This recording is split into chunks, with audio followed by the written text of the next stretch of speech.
Hello दोस्तों, the art of life channel में आपका फिर से स्वागत है। आखिरी किताब जो आपकी ज़िंदगी बदल दे, अध्याय 14 जैम सेशन। आज का जो टॉपिक है वो मेरा फेवरेट टॉपिक है और मैं इसको दिन भर अपनी लाइफ में अप्लाई करता हूँ। और जब से मैंने इस पर काम करना शुरू किया है तब से मेरी लाइफ में प्रोडक्टिविटी 10 गुना बढ़ गई है। तो अगर आप भी अपना बिजनेस, वेल्थ, हेल्थ या कुछ और बढ़ाना चाहते हैं तो ये चैप्टर आपके लिए है।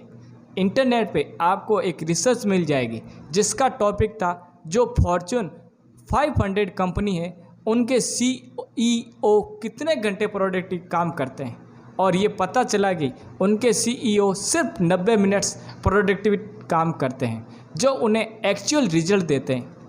आप सोच रहे होंगे कि हम लोग तो दिन भर 9 से 10 घंटे काम करते हैं लेकिन हमें सक्सेस नहीं मिलती, और वो सिर्फ 90 मिनट काम करके इतना कुछ अचीव कर लेते हैं।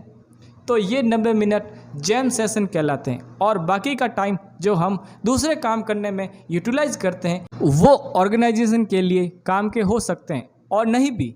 मैं आपको बताता हूँ कि आप चाहे कोई भी और क्यों ना हो, चाहे आप स्टूडेंट हो या बिजनेसमैन या कुछ और, आपके पास ये 90 मिनट का जैम सेशन नहीं है। जो होना चाहिए, आपके पास हर दिन एक लिस्ट होनी चाहिए जिसमें आपने लिखा हो कि आप आज के दिन में क्या करने वाले हैं। आपको पता होना चाहिए कि आपके पास क्या काम है और उसमें से क्या आपको प्रायोरिटी पे करना है, और ध्यान रहे कि इन कामों को आप फोकस के साथ करें।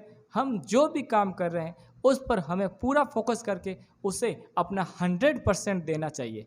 उदाहरण के लिए, एक दिन हमें इस बुक के 5 चैप्टर पढ़ने हैं तो इसके लिए आपको एक जैम सेशन असाइन करना पड़ेगा। ध्यान रहे कि उस दौरान आप दूसरी सारी चीज़ों से दूर रहें। ये सेशन कम से कम 30 मिनट का होना ही चाहिए।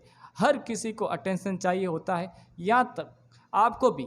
तो अपने काम को पूरा अटेंशन दे। हमारे आसपास बहुत सारी डिस्ट्रैक्शन हैं और इन्हीं की वजह से हम चीज़ों पर फोकस नहीं कर पाते हैं। तो हमें इन सभी चीज़ों से बाहर निकलना है और ध्यान रखना है कि दोबारा इसमें ना फंसें और अपने काम पर फोकस करें। अगर आप इन डिस्ट्रैक्शन से बाहर निकलना चाहते हैं तो आपको सिंसियर होना पड़ेगा और खुद के लिए जैम सेशंस लेने पड़ेंगे। तो अब आपके पास आपका सबसे इम्पोर्टेंट प्रोजेक्ट है, तो आप उसका टाइम डिसाइड कर ले कि आपको वो काम कितने देर में करना है।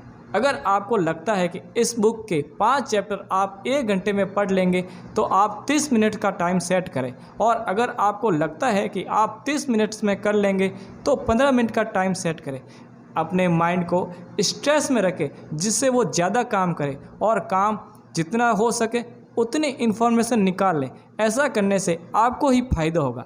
अब आप एक स्टॉप वॉच लीजिए और उसमें 30 मिनट का टाइम सेट कीजिए जिसमें आप इस बुक के 5 चैप्टर ख़त्म कर लेंगे। अगर आपके फ़ोन से आपको डिस्ट्रैक्शन आ रही है तो अपने फ़ोन को एयरप्लेन मोड पर डाल दें, दूसरी किसी तरह की डिस्ट्रैक्शन अपने पास ना आने दें। अब आप जैम सेशन के लिए तैयार हैं, लेकिन इस सेशन के शुरू होने के 5 मिनट के अंदर ही आप डिस्ट्रैक्ट होने लग जाएंगे। तो कोशिश करें कि उन 30 मिनट तक सारे ऐसी चीज़ें अपने से दूर रखें जो आपका ध्यान भटका सकती है। एक बार आपने जैम सेशन शुरू कर दिया तो आपका माइंड डिस्ट्रैक्ट होगा।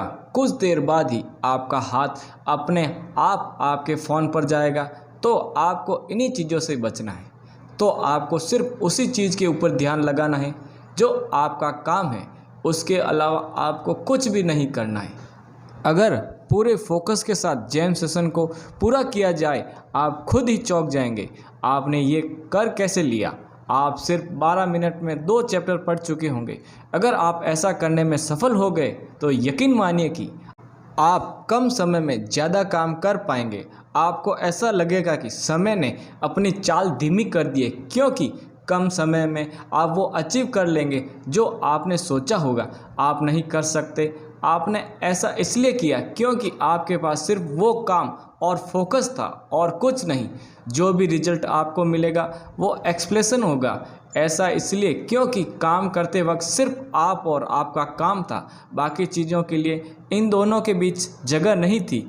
मैं आज जहाँ भी हूँ वो सिर्फ इसलिए हूँ क्योंकि मैं ये काम रोज़ 3 से 4 बार करता हूँ।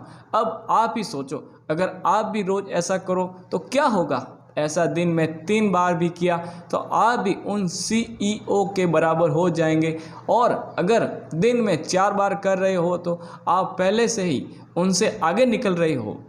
वर्कशीट नंबर 1, आज ही आप किसी इम्पोर्टेंट काम एक जैम सेशन प्लान कीजिए जो 30 मिनट का हो।